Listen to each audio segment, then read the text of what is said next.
Good afternoon, I'm Ranger Brooks, and today we're at King Lincoln Park and we're going to discuss the water cycle.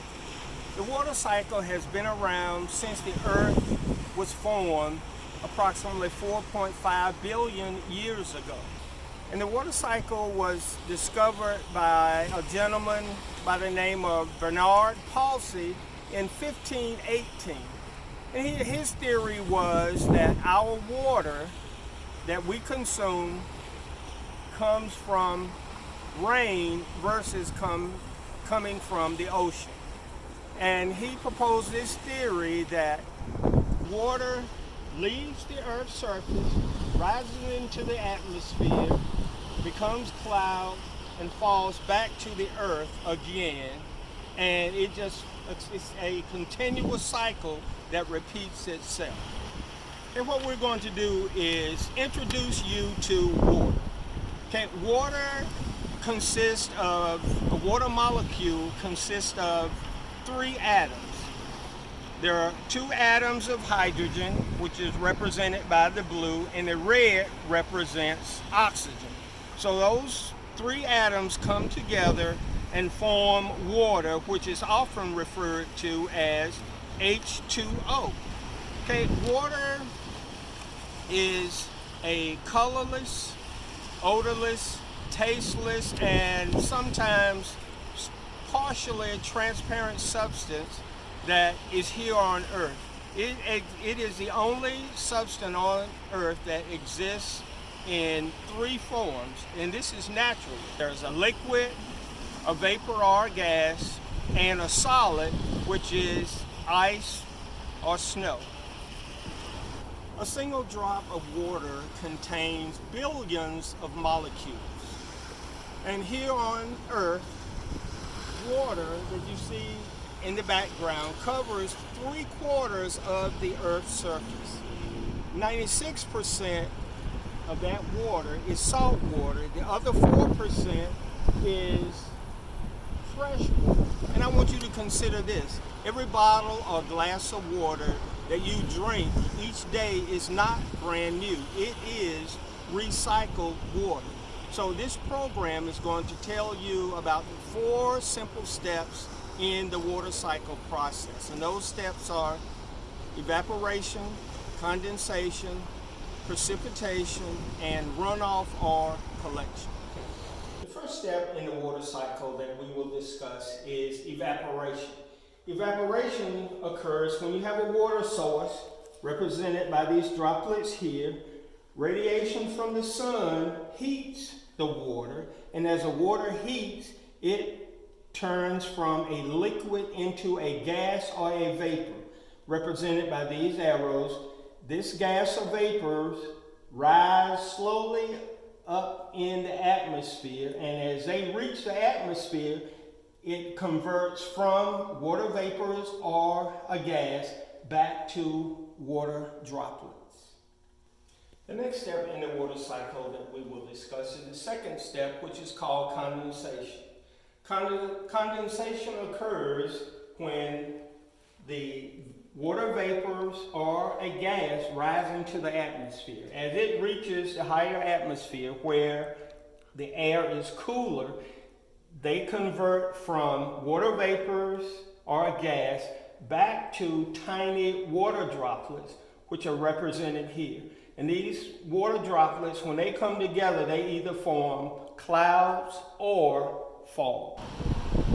Okay, we're going to show you a little experiment that will give you an example of evaporation and condensation.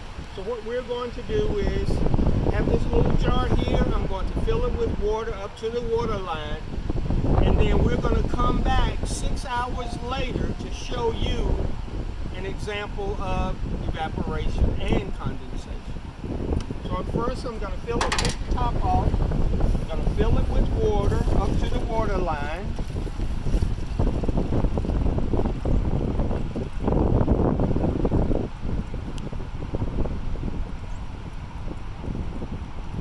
Okay, we reached the water line. We're going to leave the top off so that you can see an example of condensation when we return. step in the water cycle is precipitation. Precipitation generally occurs in the form of snow, hail, ice, sleet, or rain. So the example that we're going to use for precipitation is rain. As the tiny water droplets form in the clouds, they join together with other water droplets and become larger water droplets. When they get too heavy in the clouds, gravity forces them to fall out of the clouds back to the earth or the surface in terms of precipitation. Precipitation generally occurs when either wind or temperature changes push the clouds across the earth. They come together and discharge rain due to gravity. The fourth and last cycle is collection or runoff. When there is a heavy rain, the water needs someplace to go. So if it's a lot of water, it cannot be absorbed. So basically, the water runs due to gravity and pools in locations like lakes, ponds, large mud holes, and so forth, because it has no place to go. When there's a heavy rain and the water pools, eventually it flows to our lakes, streams, and rivers. And from the lakes, streams, and rivers, it eventually flows to our ocean and the seas. Okay, we're back to the little experiment that we set up 6 hours ago. And as you can see from the water line, the water has evaporated out of this jar.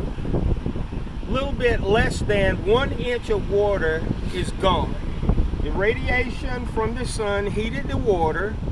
It turned into gas vapors and eventually rose to the atmosphere out of the jar.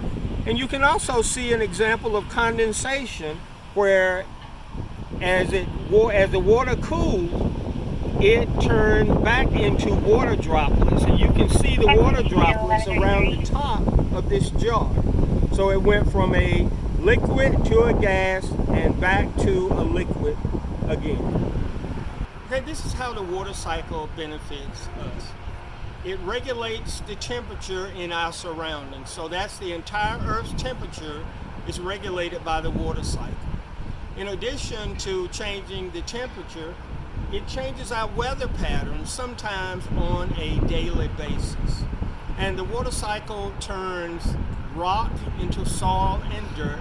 And it also has many other effects on our economy, energy production, our health, agriculture, recreation, transportation, and it also provides fresh drinking water for us. Every living thing on Earth depends on water for survival.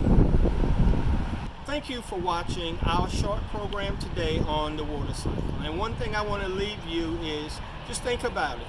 The water molecules that you are consuming today could have been from the water that was consumed by dinosaurs and cavemen millions of years ago.